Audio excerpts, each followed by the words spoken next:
Hello everybody, it is really good to see you all here again for the second episode of my adventure in Australia. The first video of this trail was getting a bit too long, so I have decided to split it in two shorter videos.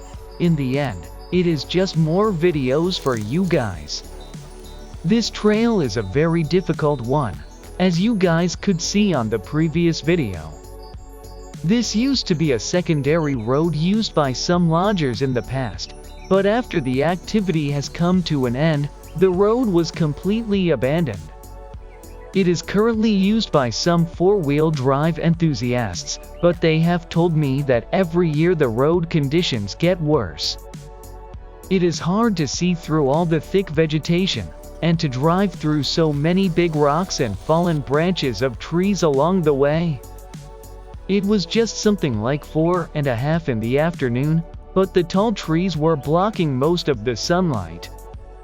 I had to drive carefully, but still had to push through to the open part of the trail before it got too dark. Some people asked me why I have chosen an old car for this adventure. Well, the answer is simple. I grew up on a farm in America, and my father would use his Land Cruiser for everything. It was a very reliable and everlasting car. He eventually sold the Land Cruiser and got a modern car, but the memories of that amazing rig have always been on my mind. So many years later, I bought this one, restored it, and here I am now, in Australia, the place where my mother is from. This is a solid rig, and I know every inch of this car. It does not have a lot of electronics either. So if something breaks down, I know it will not be a complicated fix. After about half an hour driving through the densest part of the trail, I could finally reach the open section of it. But don't let the open road mislead you. This section of the trail still had its challenges.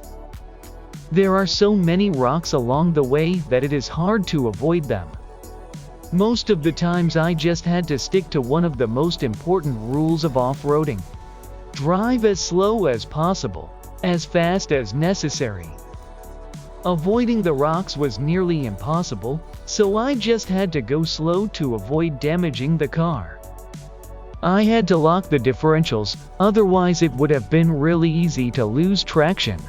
The Land Cruiser I am driving has very good ground clearance because of the lifted suspension. But there could still be moments when one of the wheels could get off the ground. If that happened, the car would just lose its momentum. I hope you guys enjoyed watching the second part of my adventure. Stay tuned because there is still a lot more to come. And before I go, do not forget to hit the like button and subscribe. See you guys on our next video.